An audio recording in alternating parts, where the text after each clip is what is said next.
दोस्तों नमस्कार, स्वागत है आप सबका मेरे YouTube channel Puneet Sharma design पे।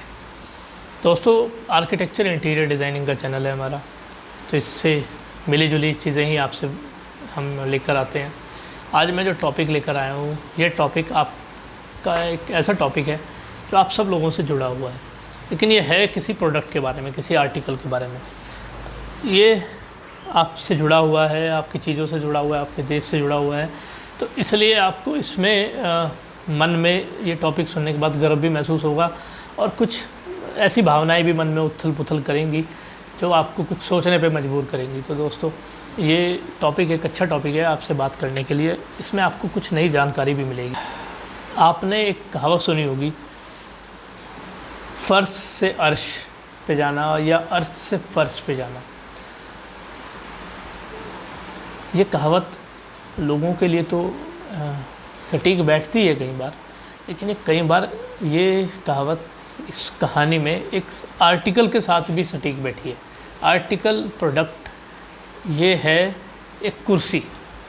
ये कुर्सी की टॉपिक है, आज कुर्सी का टॉपिक है जिस पे मैं आपसे बात करने जा रहा हूँ।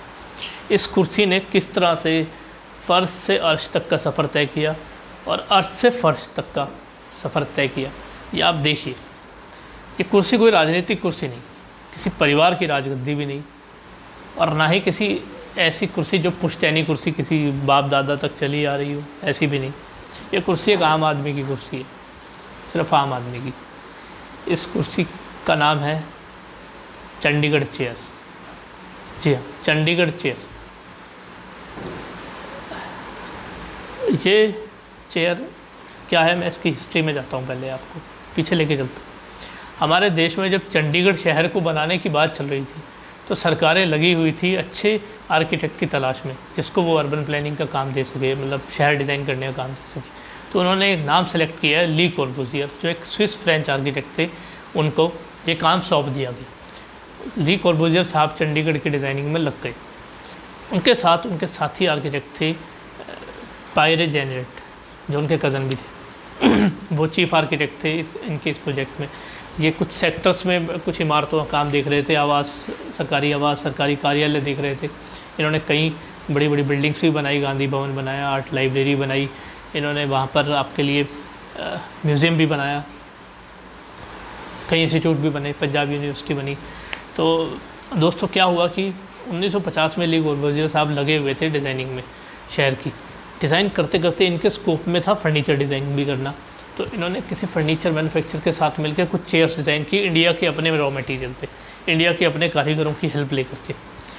तो इन्होंने जो चेयर डिज़ाइन की, उस चेयर का चेयर थी, कुछ लाउंज चेयर थी, कुछ ऑफिस चेयर थी, कुछ फर्नीचर था, कुछ टेबल थी। इसके जो कंपोजिशन थी, जिन इंग्रेडिएंट्स थे, वो थे केन, वो थे अपना बर्मा टीक, जो बड़ी अच्छी लकड़ी मानी जाती है, जिसमें आपका दीमक भी नहीं लगती, सॉलिड भी होती है और वज़न उठाने में भी सक्षम होती है। तो इन सब की मदद से इन्होंने इस फर्नीचर को डिज़ाइन किया। अब ये फर्नीचर कार्यालयों में लगा दिया गया, इमारतों में लगा दिया गया, बाद में प्रोजेक्ट हैंडओवर कर दिया गया और लोगों ने आके बैठना शुरू किया। तो दोस्तों हमारे देश में सरकारी अफसर इन पे बैठ के अपना काम किया करते थे, आप देख सकते हैं।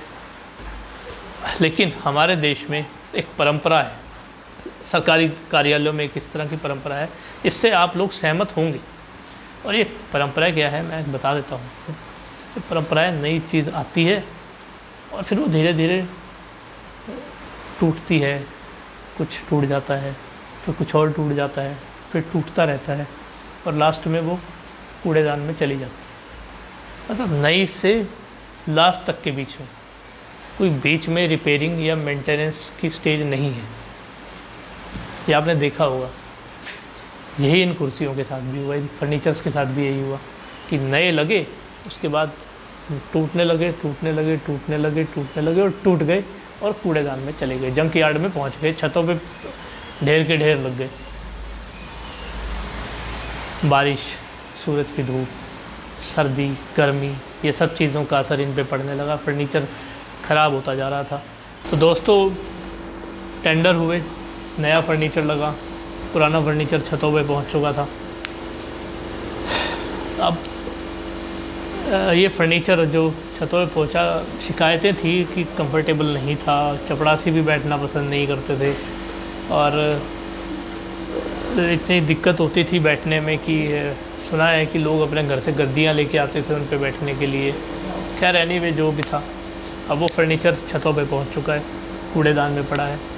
फिर क्या होता है, कुछ दिन के बाद फ्रांस से कुछ फर्नीचर मैन्युफैक्चरर्स आते हैं चंडीगढ़ दौरे पे और वो इच्छा जताते हैं उस जंक यार्ड में भी जाने की जहाँ पे वो फर्नीचर पड़ा है।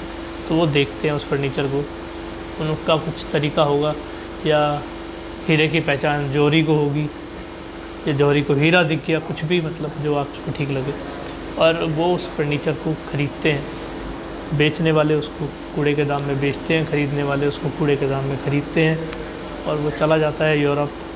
वहाँ पे उसको रिस्टोर किया जाता है, फिर से नया रूप दिया जाता है फर्नीचर को और साउथ बई कैटलॉग में उसको स्थान मिलता है, ऑप्शन होता है। फर्नीचर बड़े महंगे दामों में बिकता है और जब इतने महंगे दामों में ये फर्नीचर ऑप्शन होकर बिकता है, तब अचानक पायरे जनरेट साहब हाईलाइट में आते हैं, हाईलाइट होते हैं, या हो सकता है डेट इधर उधर हो गई हो, देखिएगा। अचानक से हाईलाइट में आते हैं कि ये क्या फर्नीचर था जो ऐसा बिका। वो चंडीगढ़ चेयर्स थी, कौन थी, कैसे बनी, ये सब मैं आपको बता चुका हूँ। लोगों के भी ये सवाल थे, उन्होंने ढूंढना शुरू किया और ये चेयर्स, ये फर्नीचर दोबारा से ट्रेंड में आना शुरू हुआ। और आज जो भी इंसान ये कहता है कि उसको डिज़ाइन की परख है या डिज़ाइन की समझ है, वो चाहता है कि ये एंटीक फर्नीचर उसके घर की शोभा बढ़ाए, उसके किसी न किसी ऑफिस में या फैमिली लॉन्ज में या उसके ऑफिस में वो रखा हो, चाहता है उसको रखना, अपनी शान समझता है, जिसको एक वक्त कूड़े में फेंक दिया गया।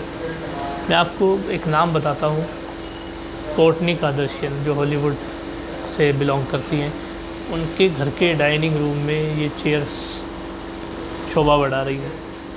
कुछ मॉडल्स इस एंटीक फर्नीचर पर बैठ के अपनी फ़ोटोग्राफी करा रही हैं। अब तो इंडियंस भी इसको लाने लगे हैं जब से उनको पता चला है। तो देखिए दोस्तों, किस तरह एक फ्रेंच आर्किटेक्ट से डिज़ाइन होकर फर्नीचर बनता है, फर्श पे आ जाता है कूड़े पे, और फिर कोई इसको परखता है, ले जाता है अपने साथ और बनाकर रिस्टोर करके फिर बेचता है। चंडीगढ़ चेयर्स की बात यहीं पर ख़त्म नहीं हो जाती। अगर आप इन चेयर्स को आज के डेट में किसी वेबसाइट पर चेक करें तो किसी एक वेबसाइट पे से एक चेयर की कीमत $383 है, यानी कि लगभग 21 से 22 हज़ार। किसी पर इसकी चेयर की कीमत 50,000 है, $700। और किसी पे एक देखिए आपके सामने है चेयर की कीमत। पॉइंट ये है दोस्तों इस बात का कि ये जो चीज़ हमारे लिए बनी, हमारे देश के लिए बनी, देश की सामग्री से बनी, देश के लोगों के हाथ से बनी और देश ने किसी से बनवाई, अगर हमने अपने लिए बनवाई तो इसमें हमारा स्वाभिमान होना चाहिए। और हम अपने स्वाभिमान को ऐसे जंक यार्ड में कैसे फेंक सकते थे। आपने महाराजा पटियाला की कहानी सुनी होगी, जिन्होंने स्वाभिमान के खातिर रोल्स रॉयस मंगाई और उससे कूड़ा उठवाया स्वाभिमान के खातिर। और एक यहाँ स्वाभिमान हमने छोड़ दिया या हमने इन चीज़ों के साथ अपनापन नहीं दिखाया।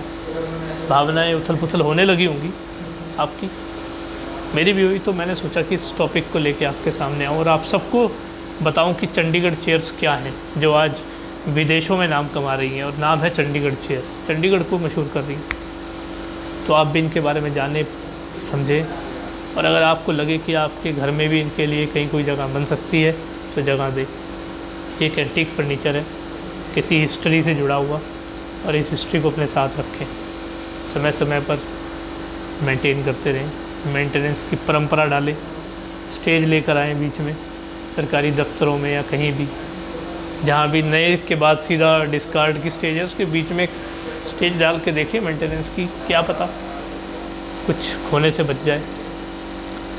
थैंक यू दोस्तों। अगर वीडियो अच्छी लगी हो, आपको टच करी हो, तो अपना कमेंट कीजिए, सब्सक्राइब करिए चैनल को और शेयर ज़रूर करिए वीडियो को, और मुझे बताइए कि आप क्या सोचते हैं इस टॉपिक के बारे में जिस पे मैंने आपसे बात की। थैंक यू दोस्तों।